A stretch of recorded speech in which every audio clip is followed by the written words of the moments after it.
Hello, all.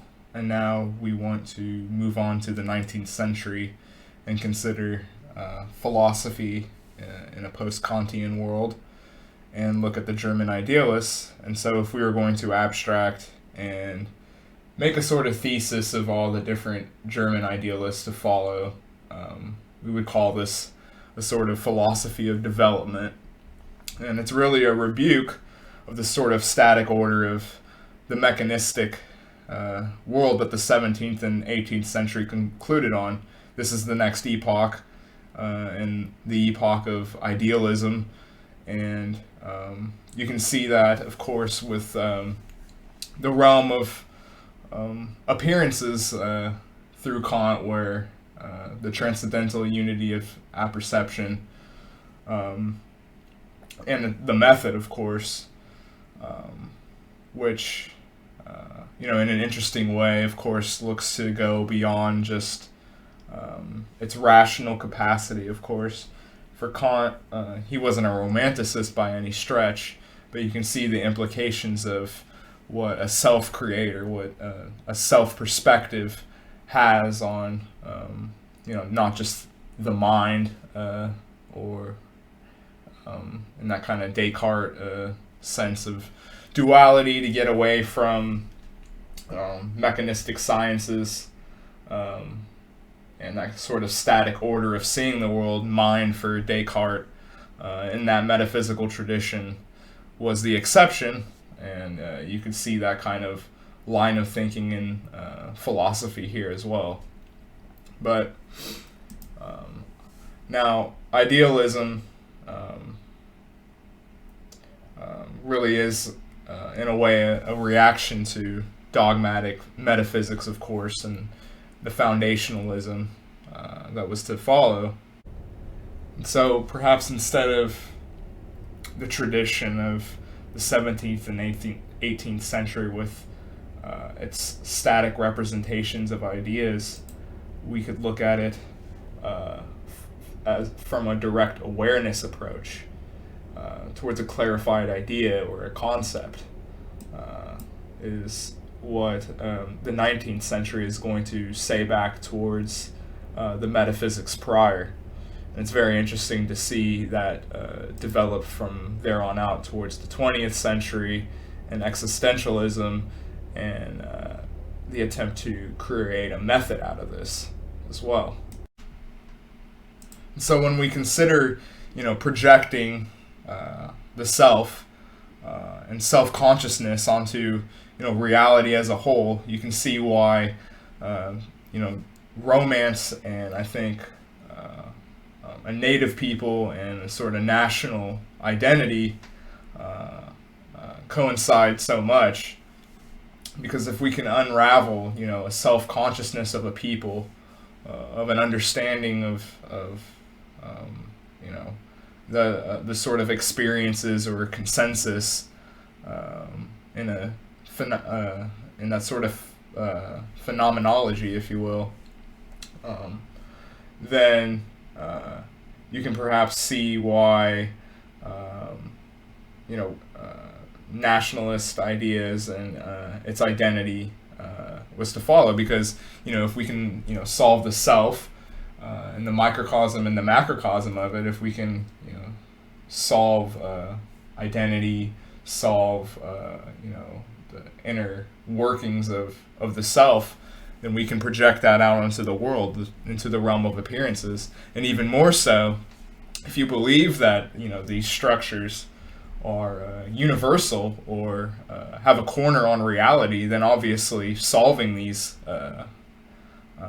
issues with the self is imperative for the political and that kind of shelling sort of sense that we'll get to later.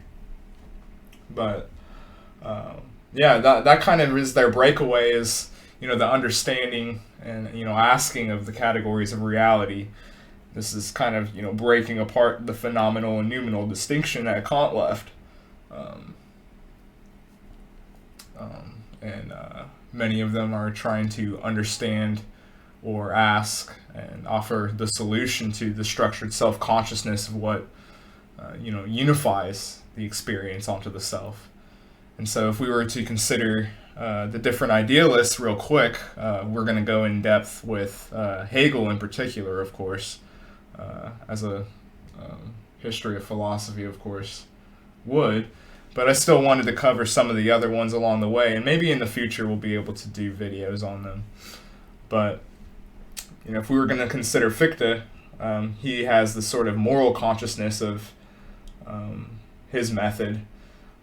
He kind of takes the critique of practical reason and expands out of that. And he's that sort of Napoleon romanticist, of course, if you look into his writings. And so Fichte wants to ask what underlies all experience. What are the preconditions that make human experience possible?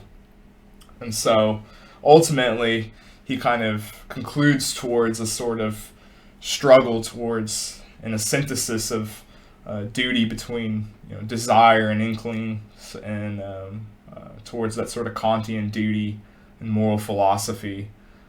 Towards the moral self, there's sort of a difference between, or there is a difference between the two, and we're trying to develop towards that, in that sort of synthesis, getting away from desire and onto the moral self. And so Schelling is a teleological perspective here. He's taking the aesthetic consciousness.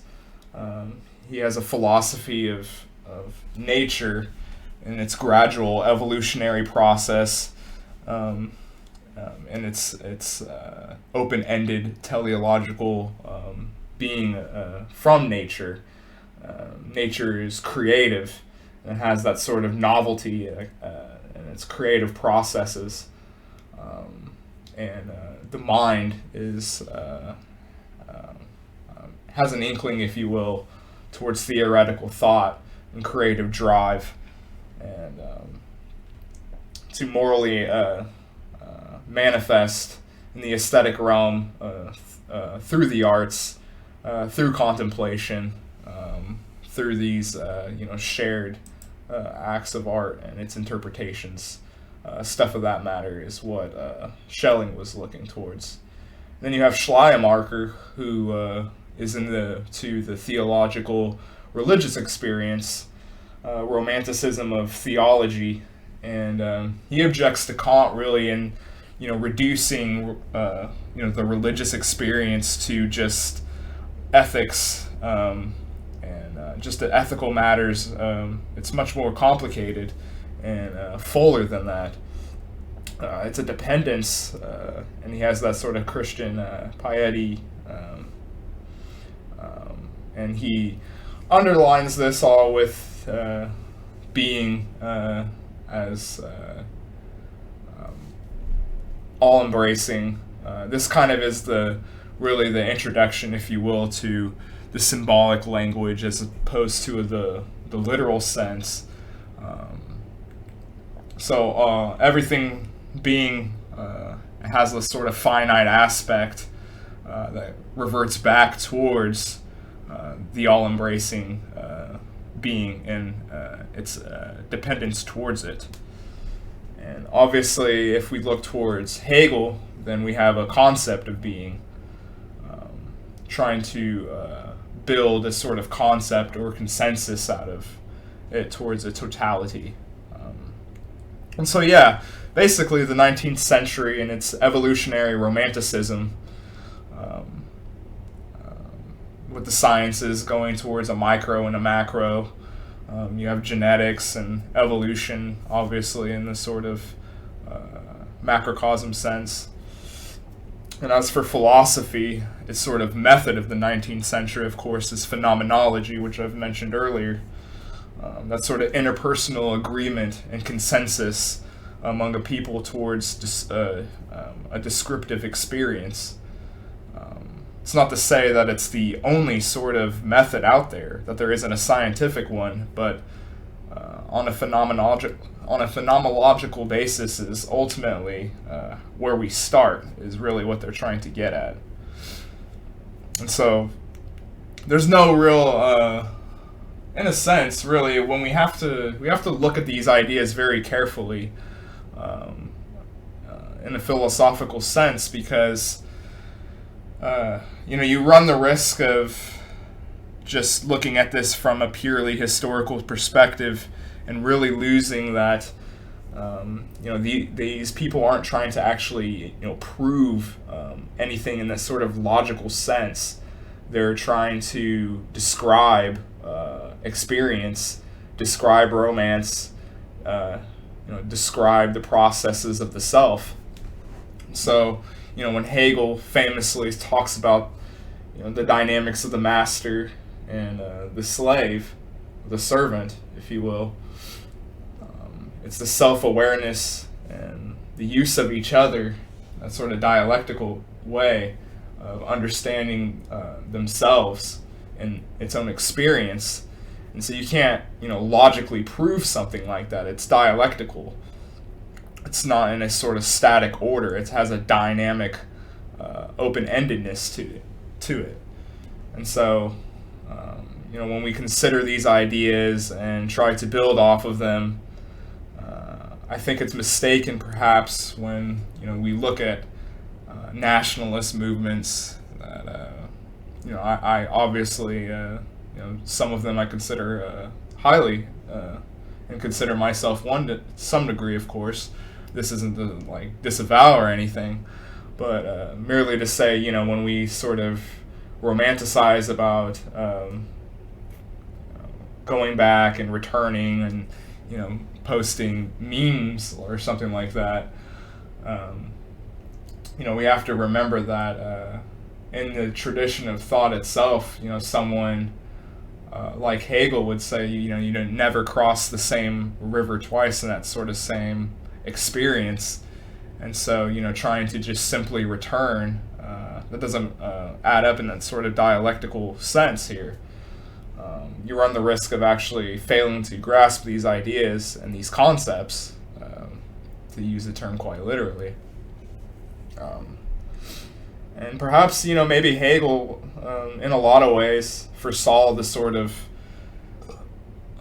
days of 21st century to come, and its description of, the banal lifestyle and sort of stagnation that we see today.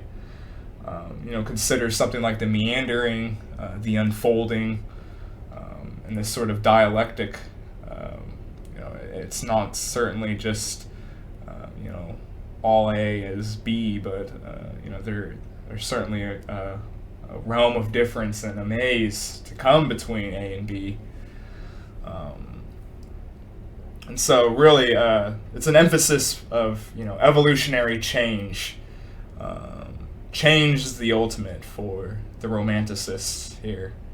And it's the ultimate pertinence, over permanence even, in that sort of pre-Socratic way. Going through that tradition, of course. And it's interesting perhaps to look at how this is an inversion of a lot of Plato's ideas, and as such with the pre-Socratics as well, where the self now, understanding the self, has the implications to the greater organized harmony around us, as opposed to the other way around with Plato and that sort of pre-Socratic tradition. It's interesting to see how, despite that flipping, that sort of hierarchy of being, if you will, metaphysically, it's instead here a kind of developmental monism, or evolutionary idealism, a gradualism, if you will. Everything is, put into the kind of mind, body, spirit, and its different degrees, and that sort of optimism to come. But I did want to brush up on some of these thinkers. Obviously, we're going to have more in-depth conversations to come. But I did want to perhaps add on as well, in addition to, the sort of ramble I went on there about, trying to grapple romantic ideas in their own time, in their own place, as a sort of shared horizon, if you will, between a people, trying to understand that and unpack that all on its own. It can't just be done in this sort of logical, historical approach of something like modern ideology. I don't think. I think that really that sort of romance of the self, if it could be renewed, really actually is more, I think, towards the key than sort of a logical approach of red pilling people or something like that. I think it's much more dynamic and spontaneous and more in line with this sort of developmental process, as opposed to just something one day we all wake up on and decide that nationalism is just a good idea. There has to be something more than just pragmatism. I don't think that's the future if we want to be serious here. But anyway, this is just a really quick video I wanted to do outlining the 19th century before we get serious about Hegel going forward. And I hope you guys enjoy it.